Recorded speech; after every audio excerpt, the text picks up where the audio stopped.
bien, maestro. Pues bueno, primero que nada, muchas gracias por aceptar la invitación a este proyecto de que es un documental acerca de la vida, fundadores de la escuela de Bodhidharma Taekwondo. Vamos a iniciar con esta pequeña conversación, preguntándole primero que nada, ¿quién es Enrique de los Ríos? Soy un entusiasta practicante y difusor de arte marcial.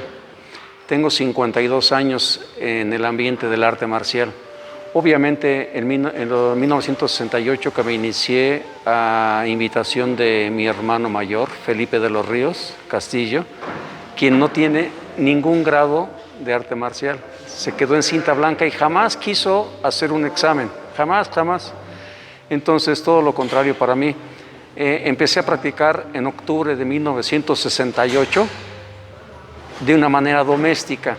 Él llegaba de tomar sus clases particulares en un laboratorio de cosmetología moderna y cuando llegaba en la noche yo estaba esperándolo como esperan los novios la cita y entusiasmado, y me enseñaba los grandes movimientos que estaba aprendiendo, algunos ejercicios físicos, las defensas y las formas en aquel entonces del sistema japonés. En los años 60 y parte de los 70 no había taekwondo, era karate y judo lo que se enseñaba en México, y hasta 1973 empezó a haber una diferencia entre karate y karate coreano, para en 1973 fundarse la Federación Mundial de Taekwondo con la dirección a nivel mundial del doctor Un Jung Kim. Yo estuve practicando karate, inicié practicando técnica Shodokan con el profesor Ángel Márquez López. Allí estuve practicando algunos años, pero yo empecé a dar clases en esta institución, Toyama Karate Do, en las calles de Tecamachalco, en Puente de Tecamachalco número 10. Yo estaba trabajando para esta institución, aunque yo tenía mi grupo particular, les daba instrucción como una manera de hacer lo que hizo mi hermano conmigo a mis hermanos. Y tenía un grupo de 7 hermanos a los cuales les enseñaba arte marcial, con la gran diferencia que yo nada más les enseñaba los fines de semana, porque yo tenía que entrenar 3 veces por semana y daba clases de lunes a viernes.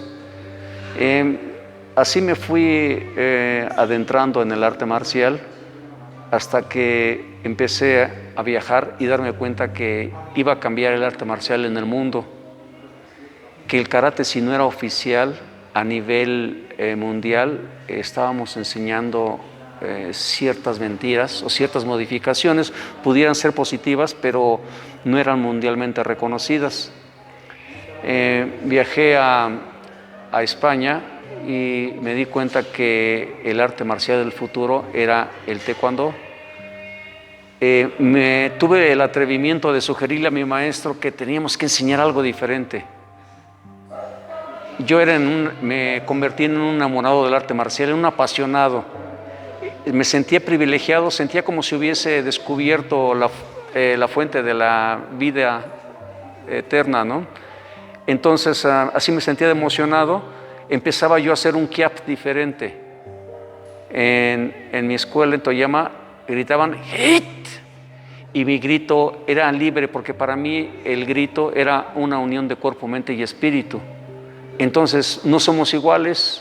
Cada quien une su cuerpo, su mente y su espíritu de una manera diferente con un grito. Las mujeres de ahora tienen unos kiaps fabulosos, pero gritan de una manera que no podemos gritar los hombres. Entonces, obviamente que uno de mis gritos, mi manera de unir mi cuerpo, mi mente y mi espíritu, empezó a crear una animadversión por parte de mi maestro, a tal grado que decidí decirle que quería practicar taekwondo. Y pedí su autorización para irme a practicar con el profesor Moon De Wo, De Won Moon, le dicen aquí en México. Y obviamente se molestó mucho, y dijo, no, pues no es necesario que le dé ninguna carta para que se vaya a practicar a Mudo Kwan, sino únicamente dígale que le voy a llamar para que vea que no hay ningún problema con usted y se va. Me fui a practicar a Mudo Kwan. El cambio se dio de las calles de Insurgentes y Manzanillo a la calle de Nuevo León 139 en la colonia Condesa. Allí se acababa de fundar la nueva agrupación y empecé a practicar con el profesor Moon. Yo seguía con mi grupo enseñando arte marcial. Decidí fundar una institución y enseñar el arte marcial como yo lo sentía.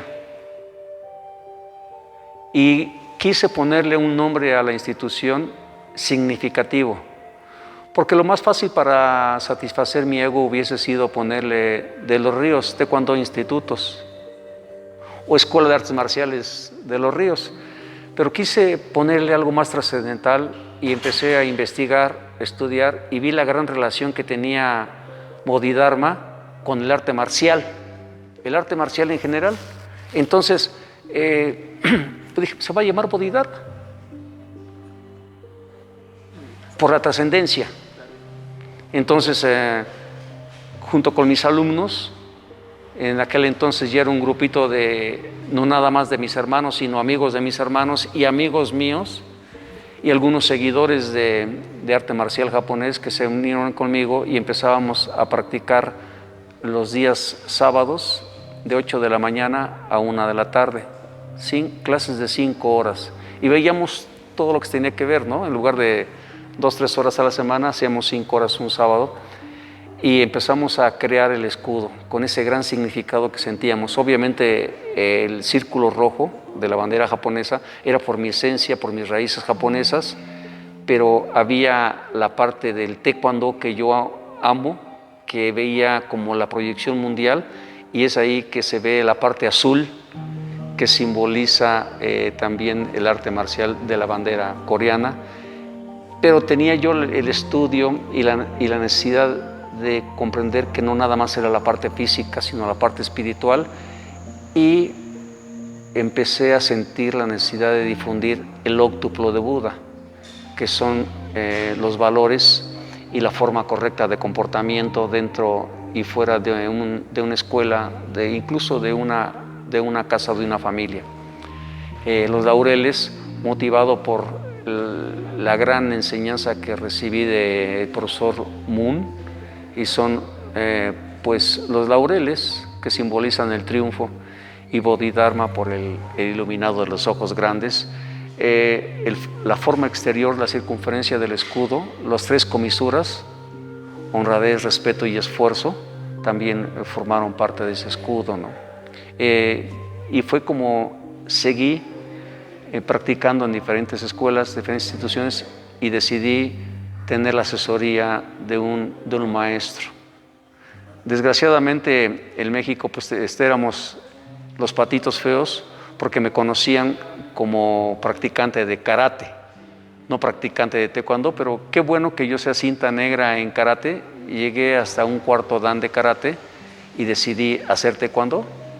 El profesor Moon me aceptó en sus clases junto con Ramiro Guzmán, Isaías Dueñas, José Luis Olivares, Ernesto Morán, y sus clases de cintas negras avanzados, los hermanos Puig.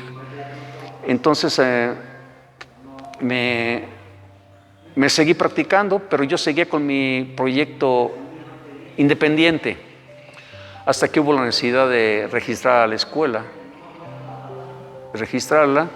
Obviamente que yo ya con esa corta edad que tenía, a los 20 años, decidí fundar la agrupación y constituirnos legalmente ante notario público con todas las bases que se requieren para hacer una asociación civil.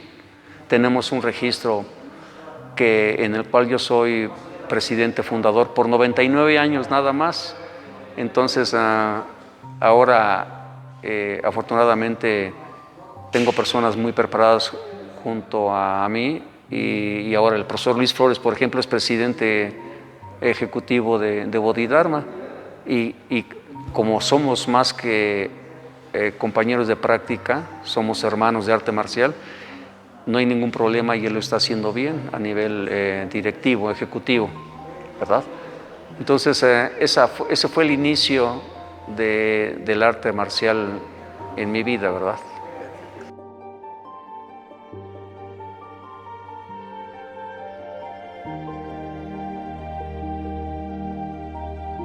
Muy bien, maestro. Continuando con las preguntas, ¿qué nos puede contar acerca de su infancia? ¿Cómo la vivió? ¿Cómo era de niño? ¿Dónde nació Enrique de los Ríos? ¿Y cómo era el entorno social de esa época? Eso es muy importante porque básicamente fue la base para mi formación. Yo nací en la ciudad de Celaya, en el estado de Guanajuato, en 1952, 18 de octubre. En octubre ha sido un mes muy importante porque fue el mes también en el que empecé a practicar arte marcial de una manera doméstica en octubre del 68. También en una fecha de octubre registramos a Bodhidharma y seguimos festejando ese octubre como la fundación de la agrupación Bodhidharma. Crecí en una familia muy numerosa, éramos 12 hermanos, nacimos 7 en Guanajuato y 5 en la Ciudad de México. Yo era una persona extremadamente delgada y frágil, incluso de muy baja estatura. Hasta que empecé a practicar arte marcial, me desarrollé normal o hasta donde la estatura que tengo, ¿verdad? Pero mientras no hice ejercicio, fui muy débil. En ese tiempo de 68, había un conflicto social muy fuerte en México, el movimiento estudiantil de 68, del cual yo formé parte de una manera activa, pero poco significativa por mi edad, porque yo estaba buscando un lugar en la preparatoria o en la vocacional. En el movimiento de 68 pude afortunadamente tener una relación que me gané el pase a cualquiera de Prepa 5 o Vocacional 5 y decidí ser politécnico e ingresé a la Escuela Vocacional número 5 que está en la Ciudadela, en la Ciudad de México. Era yo un estudiante de vocacional cuando me ofrecieron dar clases y me pagaban, para mí en ese entonces, un dineral, porque pues nunca había visto tanto dinero junto con lo que me pagaban cada quincena.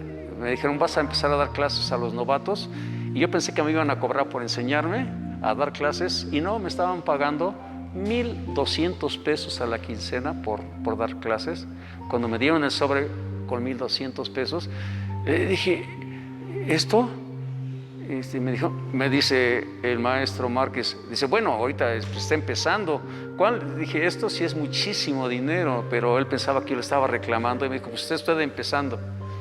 Y de allí en fuera empecé a trabajar con más pasión, a dar clases. Y como estaba yo dando clases en un lugar muy acomodado en la zona de Tecamachalco, donde había personas de una gran capacidad económica, empecé a sentir mucho apoyo, a sentir una cierta aceptación por mi enseñanza y por mi entrega para practicar arte marcial, porque daba clases en la mañana, hacía ejercicio en la mañana, me iba a estudiar a Vocacional 5, salía e iba a dar clases a las 4 de la tarde, tomaba clases de 7:30 de la noche a 9 de la noche y me iba todavía a estudiar y a hacer mis tareas de escuela. Y así estuve durante mucho tiempo, hasta que logré terminar mi escuela vocacional. Posteriormente me ingresé a la Escuela Superior de Comercio y Administración. A la Escuela Superior de Comercio y Administración. Tengo una licenciatura de la Escuela Superior de Comercio y Administración del Casco de Santo Tomás y soy un politécnico titulado. Me dieron esa oportunidad. Obviamente seguía mi inquietud de preparación, seguí practicando arte marcial coreano a tal grado que en enero del 2020 puedo tener, después de 52 años, un 9º grado, que es mi última promoción para cinta negra, ¿verdad? Y poder brindarles a mis alumnos y a mis compañeros el grado que se necesita.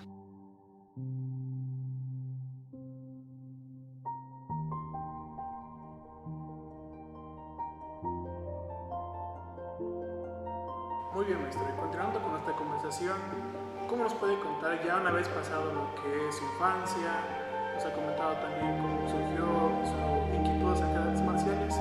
Ahora, ¿cómo eso se traspasó a lo que es dentro de su vida universitaria y posteriormente cuando decidió formar una familia? ¿Cómo conjuntó familia, taekwondo y estas ideas que tenía desde que era niño? Como mencioné, mis primeros alumnos fueron mis hermanos. Tomaban clase en casa de una manera muy informal, y ellos, como a mí, nos gustó mucho la disciplina y el ejercicio fuerte, a tal grado que pues, mis hermanos y mis hermanas son cintas negras, aun cuando ya no están en el ambiente del arte marcial, debido a las necesidades de ejercer alguna actividad profesional o laboral, por las medidas económicas que se requieren para tener una familia, ¿verdad? Entonces, actualmente, de los hermanos que practicamos, incluso mi tutor que me inició, soy el único que sigue relacionado con el arte marcial. En el arte marcial tengo la oportunidad de conocer a muchas personas, y dentro de estas clases de arte marcial he conocido a grandes personas y he podido incluso formar una familia, ¿verdad? Tengo una hija de 36 años que es cinta negra 2º grado. Actualmente ya no practica por su vida profesional, es directora de una institución prestigiosa en la Ciudad de México. Tengo un hijo de 32 años que es un amante de la pelea. Estuvo estudiando arquitectura en Italia, y lo primero que llegó a Italia fue buscar una escuela de artes marciales mixtas. Entonces le fascina el contacto, el pelear. Él sigue haciendo ejercicio, le gusta el contacto, practica algo de Muay Thai de una manera informal en un parque cerca de donde vive, y sigue haciendo mucho ejercicio. Afortunadamente creció más que yo físicamente, es muy fuerte y es un excelente arquitecto, pero sigue habiendo una muy buena relación y sigue él apasionado del contacto físico en la pelea, y combina boxeo, Muay Thai, algunas peleas de arte marcial mixto, y le ayuda mucho esto a mantenerse en forma.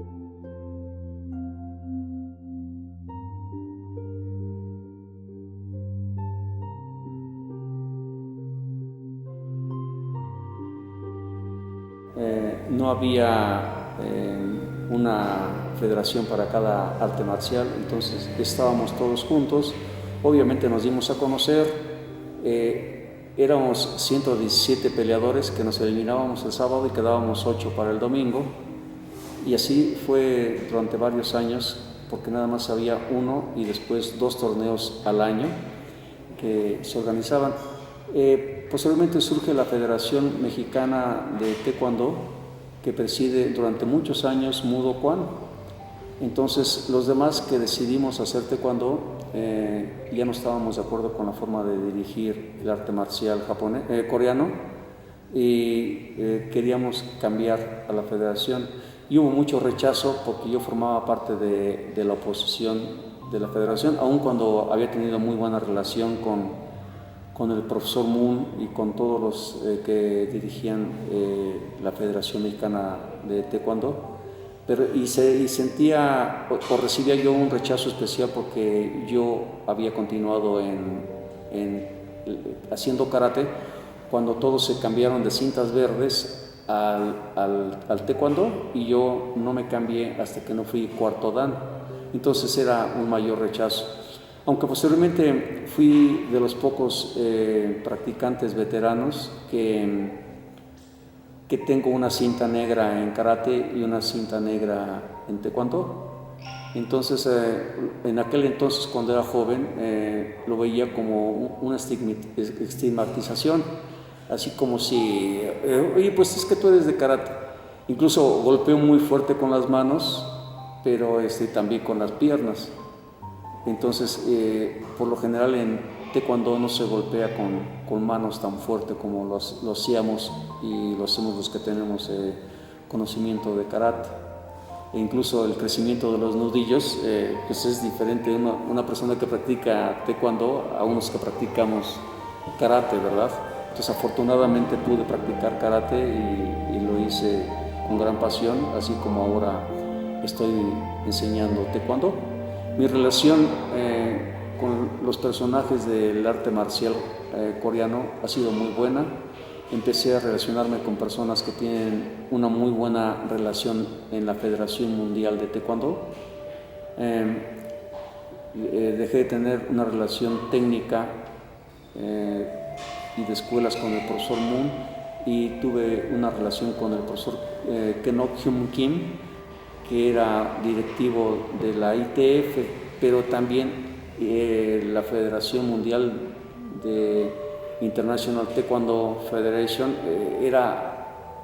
no era reconocida por la WTF, entonces seguía yo teniendo el rechazo de los que practicaban taekwondo de la WTF en México, hasta que pude tener el asesoramiento directo del Dr. Don Yayang, que era el presidente de la Unión Panamericana de Taekwondo, y a su vez posteriormente tuve la relación con el profesor Park Rode, que tenía incluso rasgos familiares con directivos de la Federación Mundial, y con él pude entrar al Kukkiwon y tener una relación más cercana, administrativa y políticamente hablando.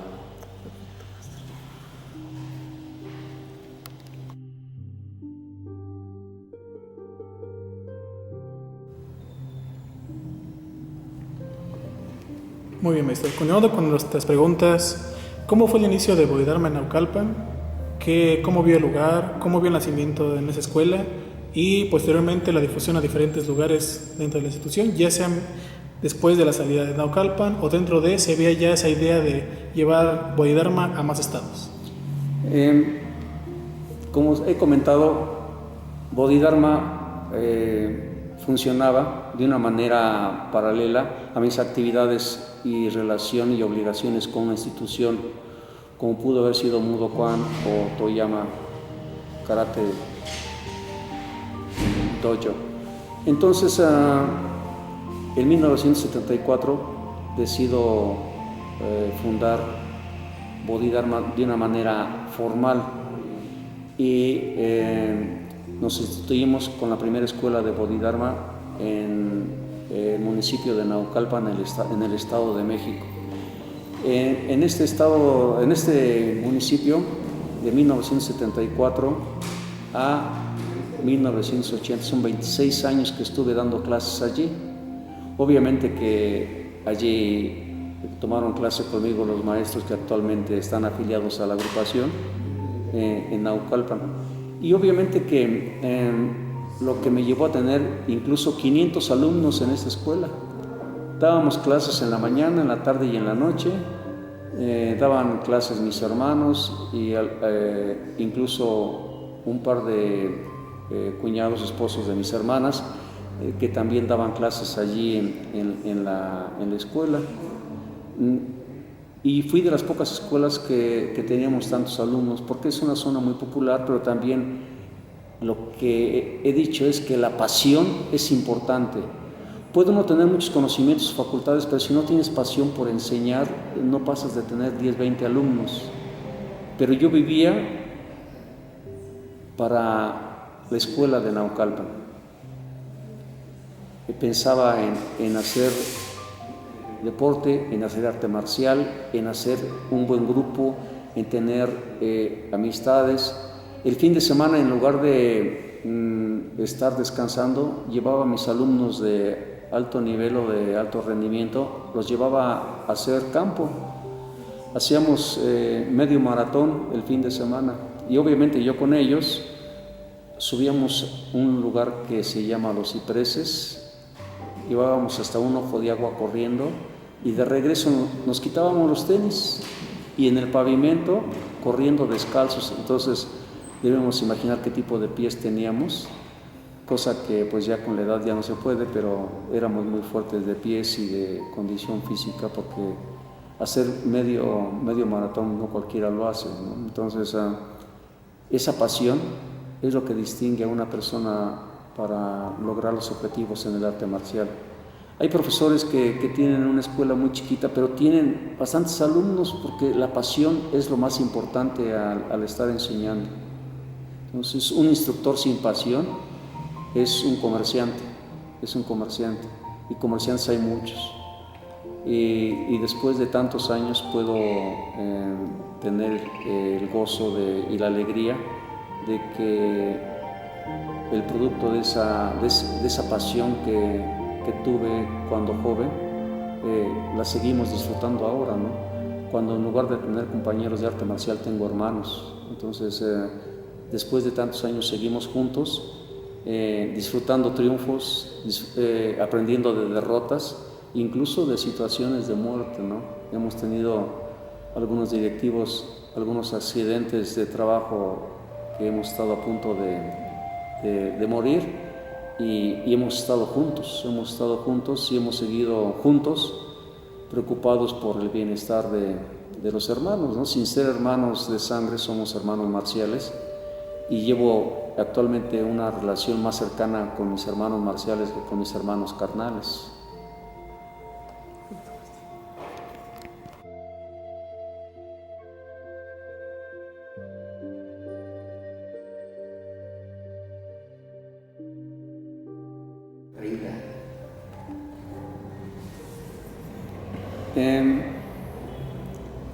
Dentro de los alumnos que seguían como instructores en la agrupación, el profesor Luis Flores decide viajar al estado de Querétaro, en el municipio de Tequisquiapan. Obviamente que no vino como comerciante, sino vino como instructor de taekwondo, sin una escuela propia, sino dando clases en un gimnasio, pero la pasión que tenía, la pasión que mostraba, lo llevaron a tener lo que ahora tiene, ¿no? Alumnos de alto grado, así como él, pero sin esa pasión hubiese sido muy difícil que tuviera el apoyo y cariño que tiene por parte de todos nosotros que somos directivos y fundadores de la agrupación. Desgraciadamente, él, aparte de la pasión que tenía por enseñar taekwondo, tenía también la necesidad de tener mayores y mejores ingresos, y empezó a trabajar en el municipio de Tequisquiapan, en donde tiene un accidente automovilístico, en donde estuvo a punto de morir, en donde tiene que mostrar de qué está hecho, ¿no? De qué está hecho. Y con esa experiencia que tuvo en la carretera, donde murió uno de sus hermanos, que estaba bajo su cuidado y tutela, pues tuvo que recibir la atención y cercanía de alguien, ¿no? Entonces estuve viviendo con él, viviendo positiva y negativamente porque era muy difícil ver que un hombre tan fuerte, tan entusiasta, pues estaba caído, ¿no? Lo llevé a algunos hospitales donde me dijeron que no va a volver a caminar, y obviamente que me molesté mucho y estuve a punto de golpear a unas personas porque me decían que no me iban a dejar salir de la Cruz Roja, ¿no? Para llevarlo a un hospital, y mandaron llamar a un policía para que me detuviera, ¿no? Ya te imaginas lo que iba a hacer yo con el pobre policía. Llegó un policía como de 70, 75 años, y ¿sabes qué hizo el policía? Me saludó y saqué a Luis, y me decían que no podía sacar a Luis porque me iba a llevar una sábana del Seguro Social, una sábana muy sencilla. Y contraté una ambulancia de primera para llevarme a Luis a un médico particular, y dijo el de la ambulancia, ¿quieren una sábana? Y les di una sábana nueva, de etiqueta y de marca de la ambulancia. Y pude sacar a Luis. Unos agentes judiciales me dijeron que no podía sacar al profesor Luis porque estaba acusado de homicidio involuntario, ¿no? Entonces les dije que era la peor situación nefasta y arreglé las cosas allí para que no surgiera esto y pude sacarlo. Llegamos a un hospital con un médico conocido y desgraciadamente también me dijo que no se podía hacer nada porque estaba trozada la columna vertebral, la médula espinal. Entonces pues tuvimos que sortear todas estas situaciones. Fui el comisionado para notificarle que su hermano había muerto. Entonces fueron situaciones muy difíciles para aceptar esto, ¿verdad? Y seguir caminando por la vida y siendo productivo y grande, ¿no? Ustedes viven el ejemplo de él y esto debe motivarnos a todos a crecer y a no desertar, ¿no? En cuanto a la deserción, es un tema que me preocupa mucho porque los seres humanos somos seres con muchos defectos y por la educación que tenemos la tendencia a tener todo fácil y lo más cómodo, disfrutable y hasta gozoso, si no lo dejamos. Y quiero que me digan qué triunfo no cuesta trabajo, qué triunfo o qué actividad no requiere de mucho esfuerzo físico, mental y espiritual. Entonces, a mis alumnos, después de la cinta negra, en donde ya creen que cumplieron con su meta, que puede ser en parte la primera meta, y les pido que escriban una tesina sobre la deserción. Y obviamente que todos nos cansamos, pero debemos tener en cuenta eso, ¿no? Que nada en la vida es fácil. Quiero que alguien me diga ¿cuándo puede ser feliz más de 3 días? Ninguno podemos ser feliz más de 3 días. Todo cuesta mucho trabajo. Todo. Cuando naces, ¿qué es lo primero que haces? Lloras. Lloramos todos los seres humanos. Cuando nacemos lloramos. Entonces, cada paso, cada actividad reviste problemas, reviste sufrimiento.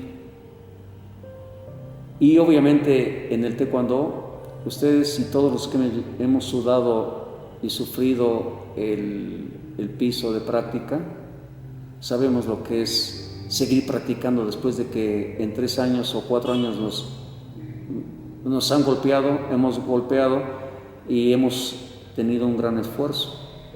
Entonces, cuando no tenemos una visión de que el arte marcial no se acaba,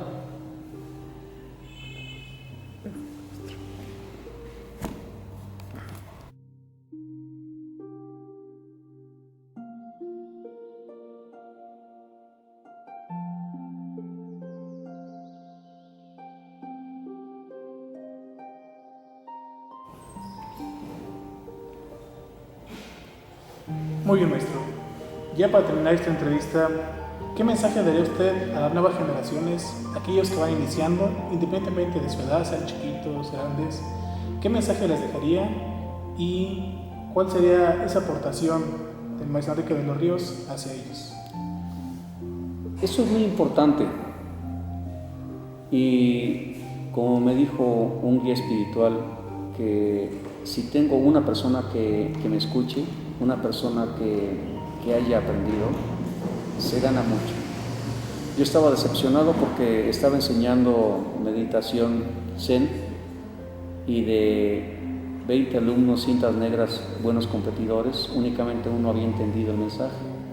Y me dijo mi guía espiritual: Enrique, qué afortunado eres. Una persona te entendió, una persona te sigue. Y yo me sentía frustrado porque los demás competidores, cintas negras avanzados, decían que querían tomar cualquier clase por muy fuerte que sea, pelear con el competidor más experimentado. pero que no querían volver a tomar una clase de meditación Zen. Entonces, esto me había desilusionado, pero una persona sí entendió el mensaje, meditó completamente y ahora es uno de mis alumnos que actualmente sigue muy cerca de mí. Y los demás que no quisieron hacer el esfuerzo para cultivar la mente y el espíritu, ya no están practicando arte marcial. Entonces, el mensaje sería que los alumnos entiendan que requiere de un gran esfuerzo físico, mental y espiritual el vivir. Y el arte marcial nos da esa oportunidad. Hay pocas actividades que tengan un seguimiento como el taekwondo, en donde tienes que crecer física, mental y espiritualmente. Y es difícil, y duele, y cuesta. Y tenemos todos razones o motivos para desertar.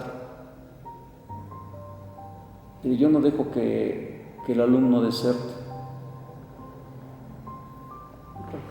Muchísimas gracias. Muy bien.